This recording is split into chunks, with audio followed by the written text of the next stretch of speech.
The Joe Rogan Experience. Listen, man, I've been a fan of yours for a long time. I bought True Story. And I have you. Wow.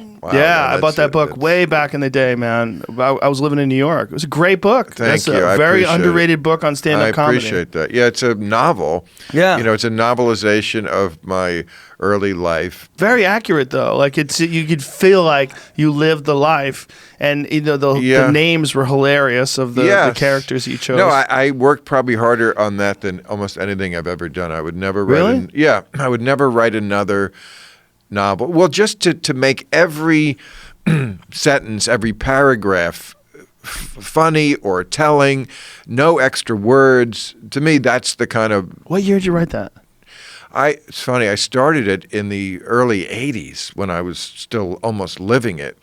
And I would get busy and put it aside, not to look at it for years. And then I did this is my old life. In 1985, in December, I went down to Zihuatanejo, Mexico, to do the memorable TV movie. There's a phrase that dates you. The memorable TV movie, Club Med. I think we all remember it. No, we don't. Linda Hamilton was the star. I think I do remember it. I hope you don't. I remember Linda Hamilton in a movie with you. Now I'm picturing it. It was a TV movie, and we stayed at the Club Med. I was in, it was kind of a low-budget thing as far as the people in the cast and crew went, because we stayed at the Club Med, which was Club Med is not a luxury hotel. You know what Club Meds are. You give up your money, you pay everything in beads, but you don't really need money. And the room, for people who you're going to enjoy the outside. That's why you're in Mexico. So the room is monastic, right? There's no TV, because you're out all day. You're just going to be in the waves, and then you're going to fuck and go to sleep and whatever. So I had a lot of free time because I wasn't in the shot every day, but I was in Mexico. Eventually, I got fucking cabin fever down there. I couldn't wait to get home. But I was there a long time and had nothing to do, and I wrote a lot of the novel there. And I put it away again. And then I was in a real career slump in the early 90s. I had finished with acting mostly. I didn't want to do that anymore. I'd done a few sitcoms, and I didn't want to be the office creep forever. And so I was just like nowhere. And that's when I finished it. And also, that's like the year I did cocaine, which I probably would not have finished it without that. It was only 1 year? It was 1 year. I was never meant to do cocaine. When everyone was doing it, I never wanted it. You know me, I'm a pothead like you. It's not my drug. But, if you really insist, you can get into any drug. And I just happened to be at this point in my life where I was vulnerable to I had nothing to do all day. I wasn't working. So, and it helps you write. It's a productivity drug. It's a productivity drug. It was never a drug that I liked because I wasn't social on it. But I used to like to have sex on it. Really? Most men did not. I loved that and write, but I didn't want to talk. Some people are like, that guy. I was never that guy who did coke and talk a blue streak. No, but it helped me, concentrate and organize and that kind of stuff. And and then I was probably smoking pot too. I was smoking cigarettes. It was not a healthy year. That was not a healthy year.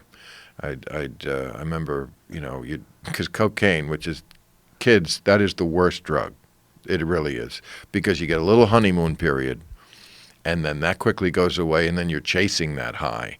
And, it's not healthy, and then, you're trying to, at the end of the night, take the edge off. You're into that, I got to put the edge back on. I took it off too much by drinking Jack Daniels. Ah, damn, now I got to take it off again. I put it on too much. I never touched it. I got lucky. You very smart. I would have probably really enjoyed it. I think I would have really enjoyed it. Yeah, that's probably why I didn't. At the beginning. Yeah, it's very much like a relationship. Cocaine, good at the beginning. I think trails off. Yeah, I always say that becomes resentment towards the end. There is end. a time when relationships are good. Spoiler alert: it's the beginning. For a lot of them, for sure. Yeah. Now, when you put that book out, is it still in publication? Another great question.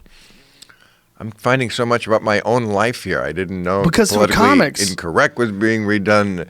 Comics from my era, like guys who grew up and got a hold of that book when we were just starting out. It was huge. A lot of guys passed it around. A lot of guys talked about it. Hey, you got to get this book. Yeah. No, I mean, and I tried to make it into a movie.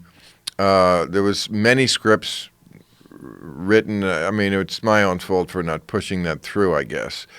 But I thought at the time it really would have made a good movie, but it's probably too late now. And well, you definitely have to change the names now. It's very hard. Yeah, I did in the script. It's very hard to depict stand-up comedy in a movie. In fact, one of the original impetuses to write the book was that no one was doing that well. I remember that movie came out with Tom Hanks. Remember that? Punchline. Yeah. Punchline. Okay, and Tom Hanks was good. I mean, Tom Hanks could have been a stand-up comic. He did it as good as you can. Passable, but they just never capture the whole essence of it. And also, when you're trying to have someone, I see this on Maisel. No, I haven't seen that yet. Some show. Oh, the one. I think it's Jim Carrey's show on Showtime about. Oh, I'm Dying Up Here? Thank you, yes. And I like the show, but whenever you're showing a stand-up comic and it's acting, you're acting as a stand-up, and then the audience has to laugh. Yeah. There's something about it that isn't, you can tell it's not real. It's like a boxing scene in a movie. Same thing. A little bit. Yeah. Yes. Rocky. Right. Yeah. But that's sometimes purposely over the top. This just comes off as fake because one thing we love about comedy is that laughter is involuntary. Yeah. You can't, as any giant comedy star knows, you can walk out at a comedy club and you'll get the biggest ovation in the world. 2 minutes later, you can be dying because it's involuntary. Yeah. Yes, they're thrilled to see you, but then if you don't say something funny, they're not going to laugh. It's also a very uniquely live thing.